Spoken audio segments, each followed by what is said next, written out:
display capture. Okay, that ain't working. Whatever. We'll just leave it up. So, thoughts on the song? I mean, that one's really good. That was definitely the best one yet, in my opinion. I would say it's one of the best. I don't know necessarily the best, but it's one of them. Yeah, this was really good. Like I said, yeah, a lot of technical guitar work. I mean, they were playing that, shredding guitar. They were. That was. Yeah, and then of course James is really good. We got a lot more of his range and style, you know, because he does that really pretty sound, and then he goes to like that growly sound. So it's like we got a lot. So I mean, this was a lot in one song.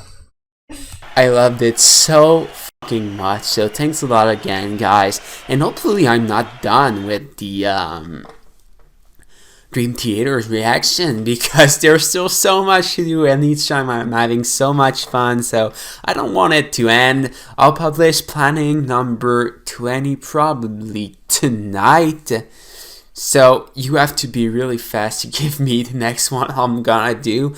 Right now YouTube is suggesting me the Ministry of Lost Souls, and that was pretty amazing. All right. It's been a night of amazing music, It's though. obvious that It's been an amazing day. It has I mean, been. really, when you think about it. We interviewed Joel and Martin from the co-founders of the band Soen. Today, this afternoon. And you guys, if you have watched our videos, you know that we have fallen in love with their music, and it's only been the most recent album, Lotus, and we've only listened to one song off of Lakea, and that's Lucidity, and I've only heard two other songs, Sectarian and Savia.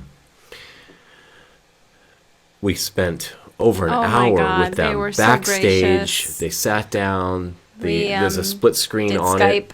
Yeah, so Skype. So you can't see Joel, like half of him, and Kel gets cut off. I'm the only one that you can see fully. That's okay. But it's just the audio's good. The audio's good. It freezes a couple times, but that's kind of like how the day started, and we just went through some amazing music tonight.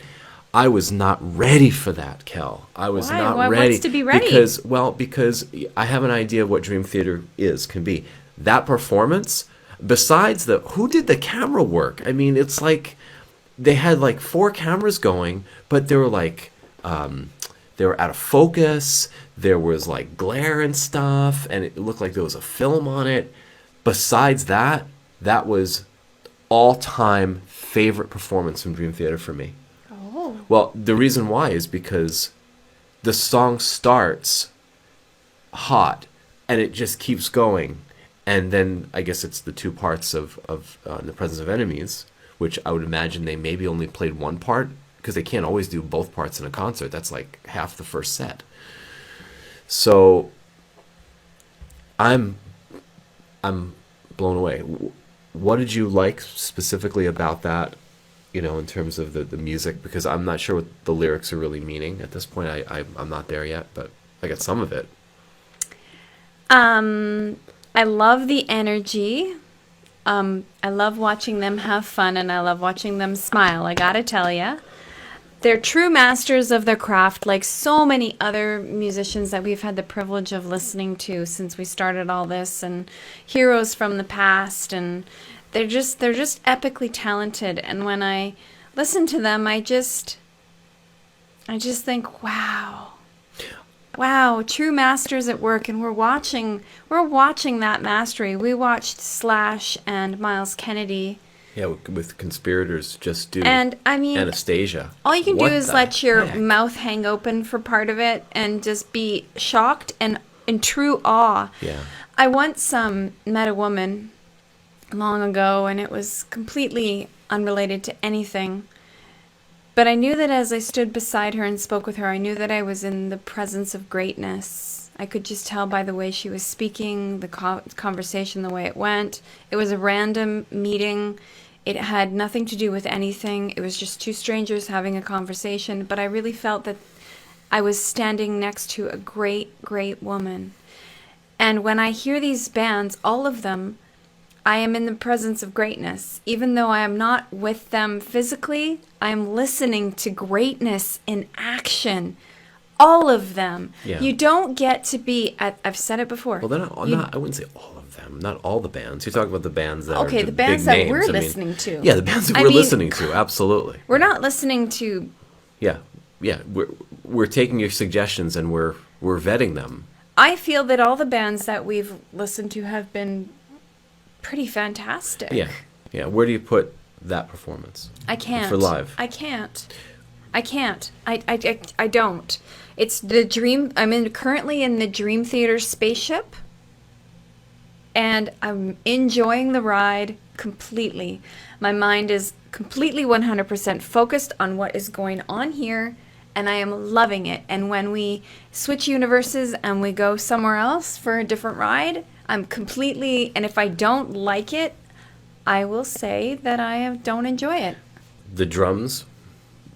Some of the best he's I've so seen. fast. And he's so random too. He's so random. Just And he's cheeky. flipping the stick, and it's just his Yeah. fills, his space between the notes, the music is ridiculous.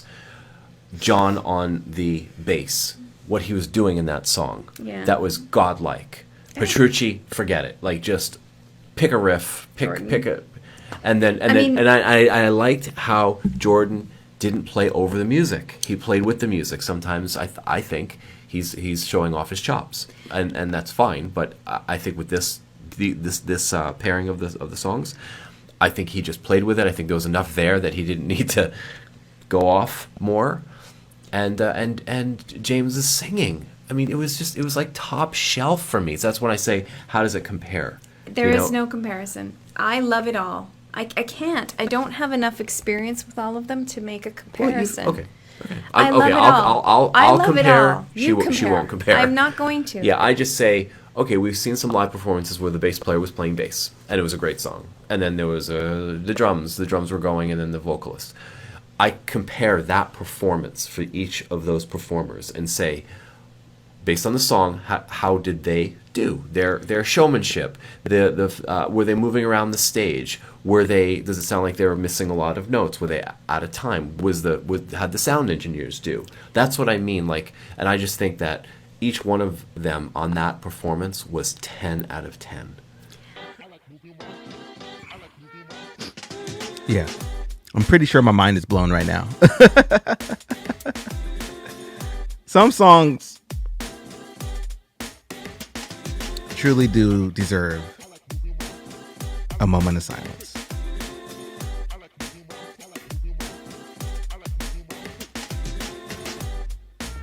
Yeah, that's one of those songs. Just a moment to reflect and absorb. So yeah, that was Dream Theater in the Presence of Enemies Part 1 and 2. Now, you already know how I feel about the music. Let me talk about the lyrics for a hot second. And I'm just trying to make sure that I understand this. So, and the theme of the song, well, the title obviously is The Presence of Enemies.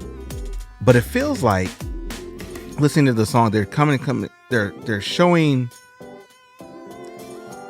different perspectives throughout the song. So like you have the side where it's like the light side, quote unquote light side, where the guy's talking about he's going and he sees like a bright light and seems like an angel's talking to him or something crazy like that, talking about take up your arms and all this stuff.